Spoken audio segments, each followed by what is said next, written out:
আসসালামু আলাইকুম, স্বাগতম ওয়েদার মেসেজে। আজ 4 জুলাই রোজ শনিবার বঙ্গোপসাগরে তৈরি হচ্ছে লঘুচাপ। এরই প্রভাবে দেশের দক্ষিণ অঞ্চলে আজ থেকেই বাড়তে পারে মেঘবৃষ্টির প্রবণতা। দিনের কোন কোন সময় থেকে এবং কোন কোন জেলায় কেমন বৃষ্টি হতে পারে, এদিকে আবহাওয়া দপ্তর থেকে জানানো হয়েছে লঘুচাপের প্রভাবে সমুদ্র উত্তাল থাকতে পারে। সকল সমুদ্র বন্দরসমূহে 3 নম্বর সতর্ক সংকেত জারি করা হয়েছে। আগামী এক সপ্তাহ বঙ্গোপসাগর বেশ উত্তাল থাকতে পারে, তাই এই সময়ে গভীর সাগরেও বিচরণ থেকে বিরত থাকতে বলা হয়েছে। আগামীকাল 5 জুলাই রোজ রবিবার আবহাওয়ার সম্ভাব্য পরিস্থিতি কেমন হতে পারে বিস্তারিত জানাবো। আপনি কোন জেলা থেকে দেখছেন কমেন্টে জানান। চলুন শুরু করি আজকের গুরুত্বপূর্ণ আবহাওয়ার খবর। প্রিয় দর্শক, ভিডিওর শুরুতে আমরা চলে এসেছি কৃত্রিম ভূ উপগ্রহ চিত্র ও রাডার অ্যানিমেশনে। এই মুহূর্তে আপনারা দেখতে পাচ্ছেন বঙ্গোপসাগরের মধ্যে গভীর সঞ্চলনশীল মেঘমালা তৈরি অব্যাহত রয়েছে। দেশের দক্ষিণ অঞ্চলে আজ থেকেই দেখা যাচ্ছে মেঘের প্রবণতা বৃদ্ধি পেতে পারে এবং আগামীকাল এই প্রবণতা আরও কিছুটা বৃদ্ধি পাওয়ার সম্ভাবনা রয়েছে। আমরা যদি বায়ু অ্যানিমেশনে যাই তাহলে দেখতে পাচ্ছি এই মুহূর্তে ভুবনেশ্বরের উপকূলে একটি ঘূর্ণাবর্ত লক্ষ্য করা যাচ্ছে, যেই ঘূর্ণাবর্তর ব্যাসার্ধ বাংলাদেশের উপকূলেও রয়েছে। প্রায় 40 থেকে 42 কিলোমিটার বেগে দমকা ঝড়ো হাওয়া ও বাতাস বয়ে যাচ্ছে উপকূলীয় অঞ্চলে। এছাড়াও মেঘমালা মুড এবং উপগ্রহ চিত্র থেকে আমরা দেখতে পাচ্ছি ইতিমধ্যে আংশিক মেঘলা আকাশ সহ আকাশ মেঘাচ্ছন্ন হয়ে রয়েছে দেশের দক্ষিণ অঞ্চলে। বিশেষ করে আগামীকাল 5 তারিখের পরবর্তী সময় হতে দেশের দক্ষিণ অঞ্চলে বেশিরভাগ সময়ই মেঘ থাকতে পারে, বিশেষ করে উপকূলীয় অঞ্চলে। এছাড়াও দেশের অন্যান্য অঞ্চলেও এই মেঘ ছড়িয়ে পড়তে পারে এবং বৃষ্টির প্রবণতা রয়েছে অনেক জায়গায় ভারী পরিমাণের। এছাড়াও এই মুহূর্তে দেখা যাচ্ছে উপগ্রহ চিত্র থেকে ঢাকা বিভাগের নরসিংদী, গাজীপুর, টাঙ্গাইল, কিশোরগঞ্জ, ময়মনসিংহের ভালুকা, কেন্দ্রোয়া আশপাশের অঞ্চলগুলোতে বেশ সাদা মেঘের স্তর রয়েছে। এছাড়াও সিলেট বিভাগের সিলেট, জয়ন্তপুর থেকে শুরু করে বড়লেখা, ফেঞ্জুগঞ্জ, কুলাউড়া, মৌলভীবাজার, হবিগঞ্জ সহ আশপাশের অঞ্চলগুলোতে মেঘলা আকাশ রয়েছে কিছুটা।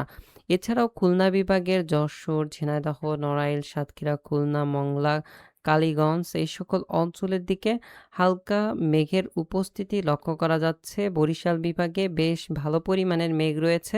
পরবর্তীতে আমরা যেই মেঘ বঙ্গোপসাগরের মধ্যে দেখতে পাচ্ছি, এই মেঘ আস্তে আস্তে উপকূলীয় অঞ্চলের দিকে ছড়িয়ে পড়তে পারে। বিশেষ করে দুপুরের পরবর্তী সময় হতে চট্টগ্রাম বিভাগের বিভিন্ন জায়গায় বিক্ষিপ্তভাবে বৃষ্টির সম্ভাবনা রয়েছে। কক্সবাজার, থানচি, চাকুরিয়া, বান্দরবন, রাঙামাটি, খাগড়াছড়ি, ফটিকছড়ি এই সকল অঞ্চলে। এছাড়াও খুলনা বিভাগের দক্ষিণ অঞ্চলে মংলা, কালীগঞ্জ, সাতক্ষীরা, খুলনা, যশোর, নড়াইল এই সকল অঞ্চলে কিছুটা ছিটেফোঁটা বৃষ্টির সম্ভাবনা রয়েছে এবং আংশিক মেঘলা আকাশ থাকতে পারে। তবে বৃষ্টির প্রবণতা বৃদ্ধি পাওয়ার সম্ভাবনা রয়েছে আগামীকাল রবিবার। বিশেষ করে রবিবার সকাল থেকে দেশের দক্ষিণ অঞ্চলে মেঘের প্রবণতা বৃদ্ধি পাবে চট্টগ্রাম বিভাগ সহ বরিশাল বিভাগের মধ্যে। এছাড়া পরবর্তীতে বৃষ্টির প্রবণতা রয়েছে দেশের উপকূলীয় অঞ্চলগুলোতে। এছাড়া মেঘলা আকাশ থাকতে পারে দেশের দক্ষিণ অঞ্চলের বরিশাল বিভাগ, খুলনা, ঢাকা সহ চট্টগ্রাম বিভাগের আকাশে। এছাড়া বিক্ষিপ্তভাবে বৃষ্টির সম্ভাবনা রয়েছে সিলেট, ময়মনসিংহ ও রংপুর বিভাগের মধ্যে।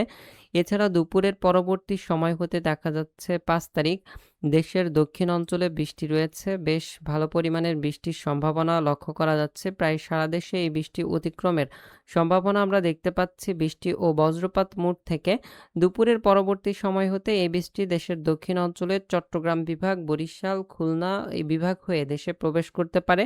ঢাকা, ময়মনসিংহ, সিলেট অঞ্চলেও প্রবেশ করতে পারে এই বৃষ্টি।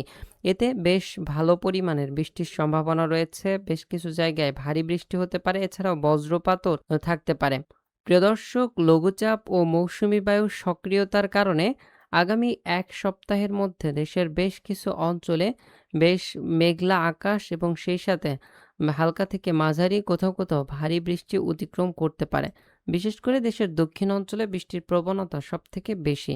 বৃষ্টি পরিমাপ মোড থেকে আমরা পরবর্তী 24 ঘন্টার আবহাওয়ার পূর্বাভাসে দেখতে পাচ্ছি দেশের দক্ষিণ অঞ্চলেই বৃষ্টি থাকতে পারে। এছাড়া সিলেট ও ময়মনসিংহ বিভাগে কিছুটা বৃষ্টি রয়েছে। তবে দেশের মধ্য অঞ্চলে মেঘলা আকাশ সহ আকাশ পরিষ্কার থাকতে পারে। এছাড়া আগামীকাল রবিবার থেকে পরবর্তী ২৪ ঘন্টায় আমরা দেখতে পাচ্ছি চট্টগ্রাম বিভাগের বিভিন্ন অঞ্চলে বৃষ্টি হতে পারে। বিশেষ করে চট্টগ্রাম বিভাগের প্রায় প্রত্যেকটি জেলাতেই বৃষ্টির সম্ভাবনা রয়েছে। ময়মনসিংহ, সিলেট বিভাগেরও প্রায় প্রত্যেকটি জেলাতে বৃষ্টির সম্ভাবনা রয়েছে। বৃষ্টি অতিক্রম করতে পারে। তবে খুলনা, রাজশাহী, রংপুর, ঢাকা বিভাগের মধ্যে বৃষ্টির প্রবণতা অনেকটা কম। প্রিয় দর্শক, পরবর্তীতে এই সম্পর্কে আরো বিস্তারিত তথ্য জানানো হবে। আসসালামু আলাইকুম, জাযাকাল্লাহু খায়রান।